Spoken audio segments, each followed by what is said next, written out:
Hi guys, my name's Adriana and I'm here to share with you guys my story. It was really hard to get up to this point and get the courage to actually do this, to press record and start sharing with you guys my fears and my secrets, if you will, stuff that I have not shared with a lot of people. Um, so this is my story. I am the daughter of two Mexican immigrants. My mom and dad came to this country when my sister Farah and I were young.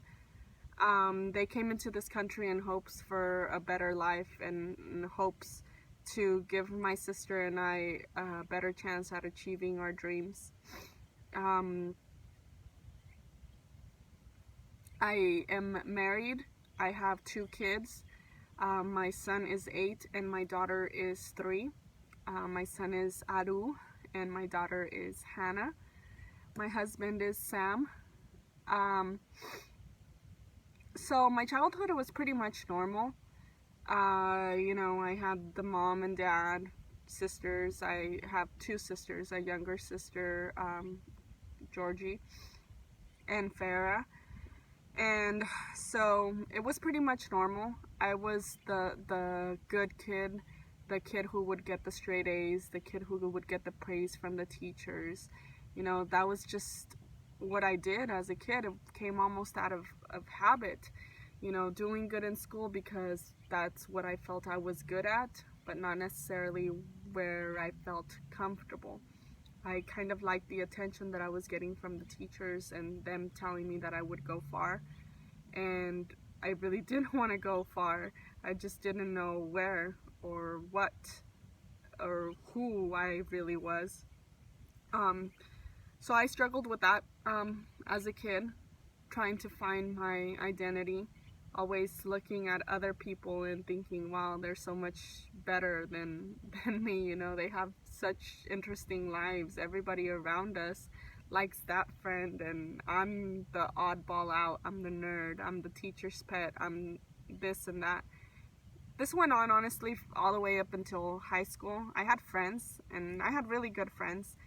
And I love them to death. I was always there with them. They were there for me. It was just me who wouldn't open up to them as much as they opened up with me. I was just afraid to show myself, to show my fears, and to show that I had been struggling with mental illnesses my whole life.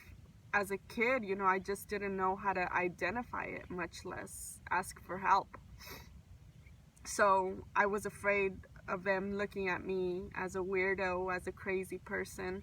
So I just kept to myself, kept all these things bottled up, didn't even share this with my parents. They probably just thought I was different than my sisters.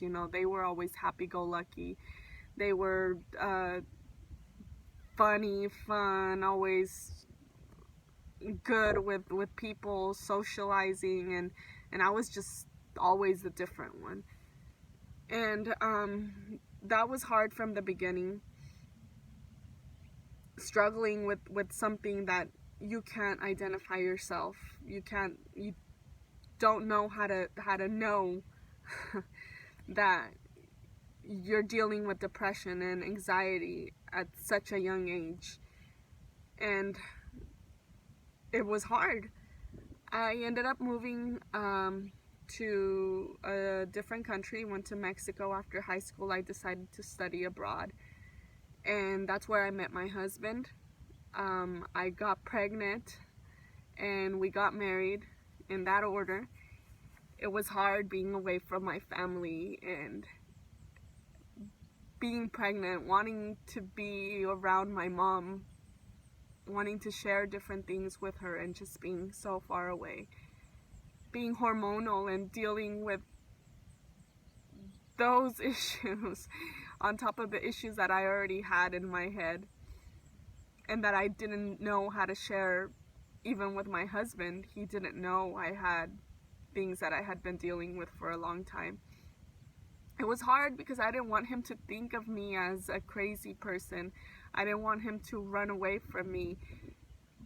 But I think I was doing that by, by not talking, by having the constant breakdowns and acting mad, acting crazy, if you will. And he just thought there was no explanation, when in reality there was. I just didn't know how to talk about it.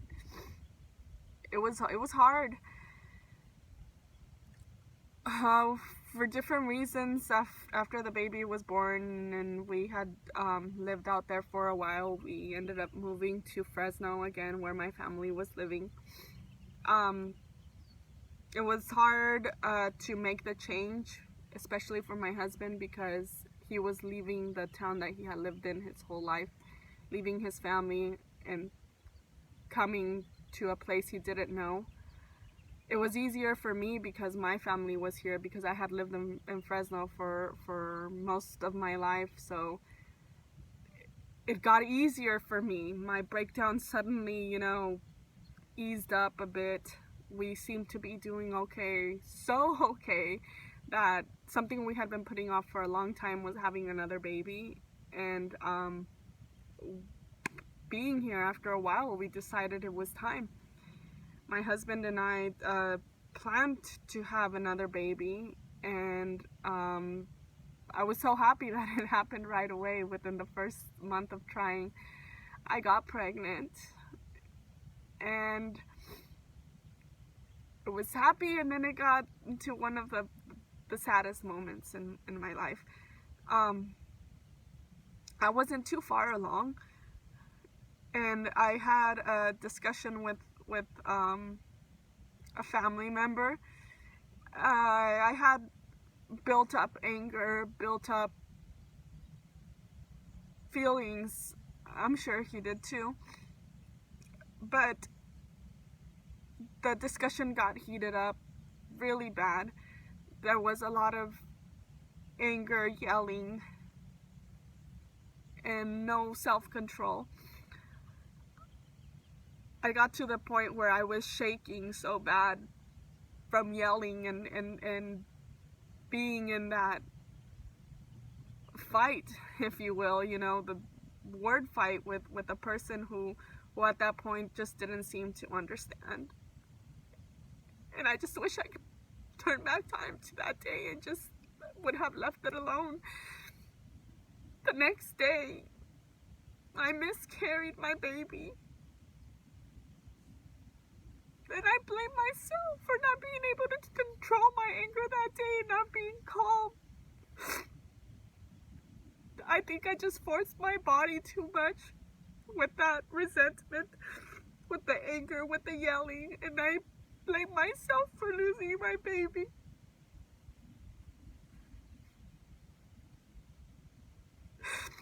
Since I wasn't too far along, people tried to tell me it was okay, it's God's plan. I understand all that. But ever since a mom sees a pregnancy test and you see positive, I love that baby already. I love that baby today.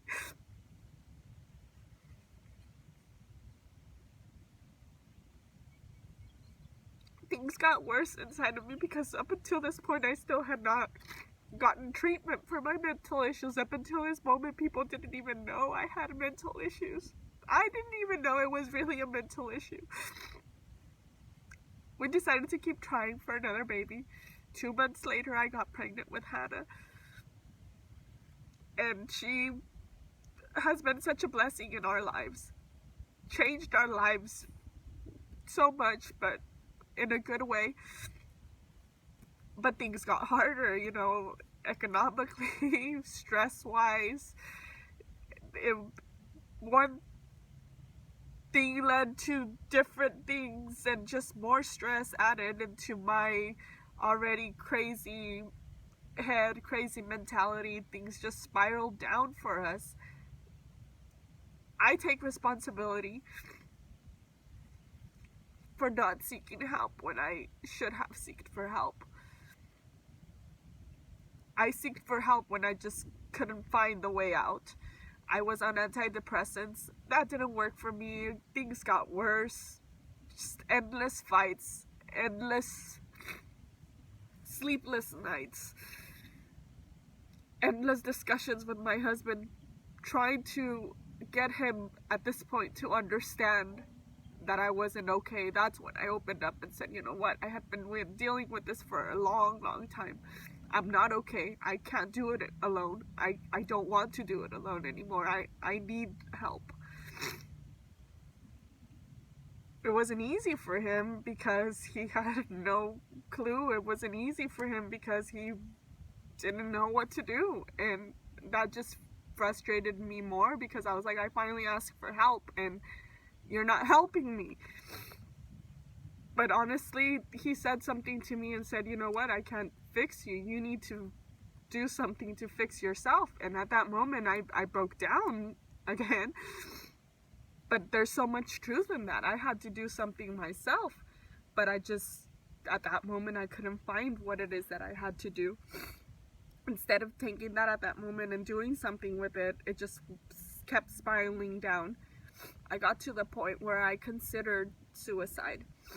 I got to the point where my life was worthless to me. I couldn't find a reason of living when I had 2 kids worth living for. I wrote my own suicide note.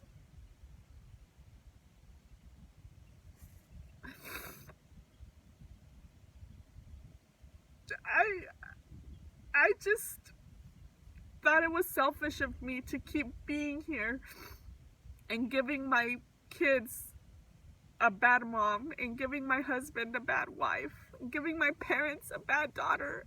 I just didn't find any worth in myself.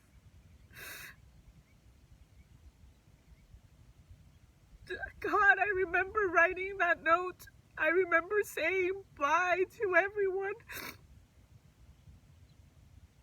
And just suddenly feeling that things were going to be better for me. Things were going to be better for everyone once I was gone.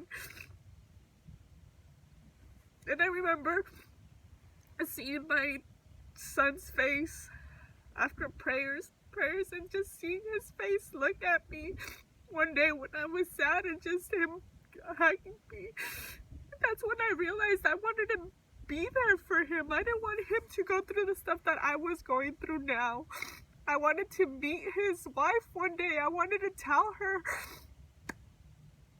to take care of my son. I wanted to meet Hannah's babies. I wanted to be there for their delivery, I had to do something to get myself out of this, but I just didn't know what.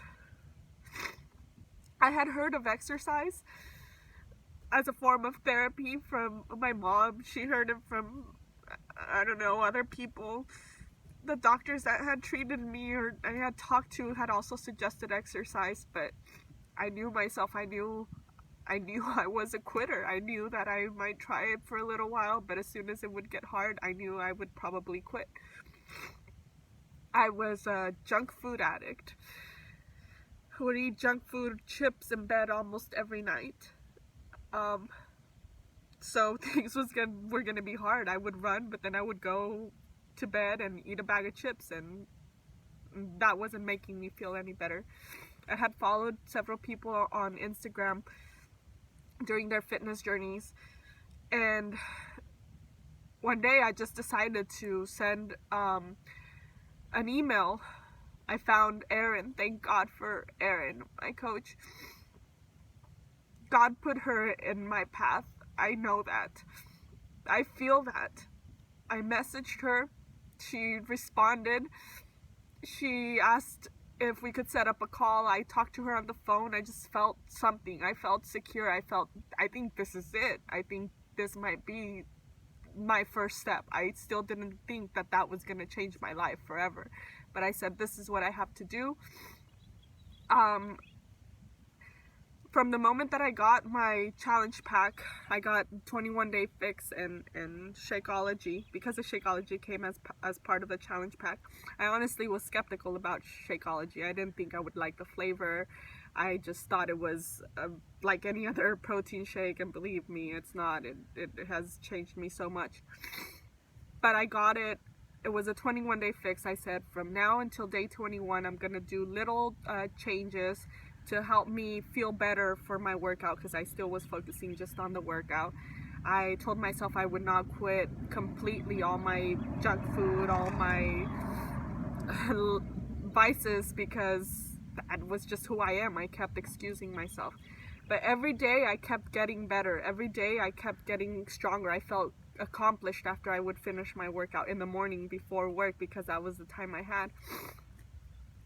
And little by little, I didn't even notice I had done so many changes that led me to good health.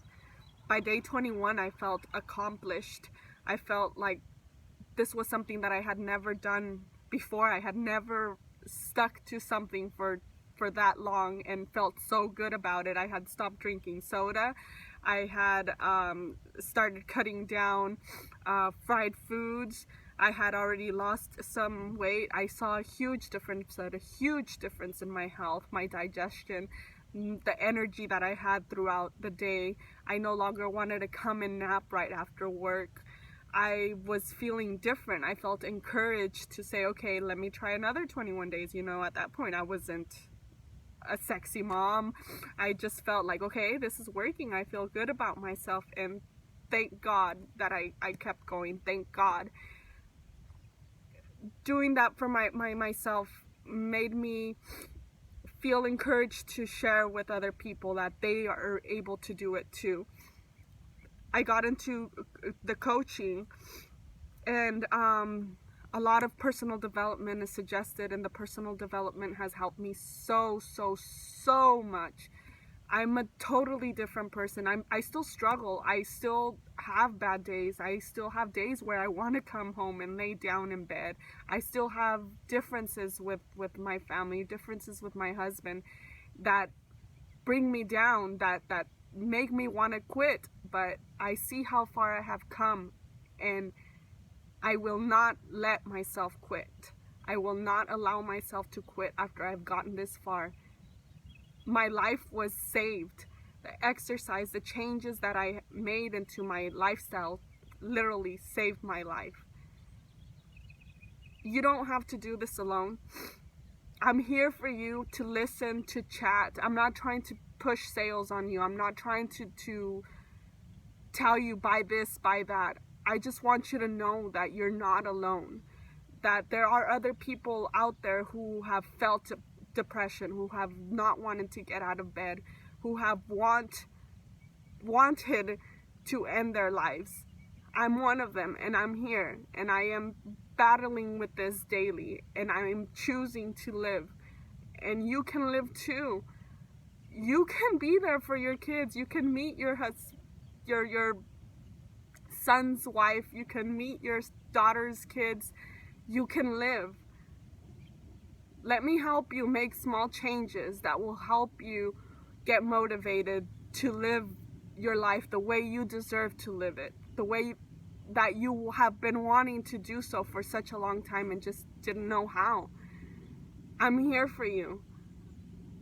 I have never been so honest with anyone in my life as I am being right now, putting myself out there, putting my fears, my everything out there, just to hopefully help save somebody else's life.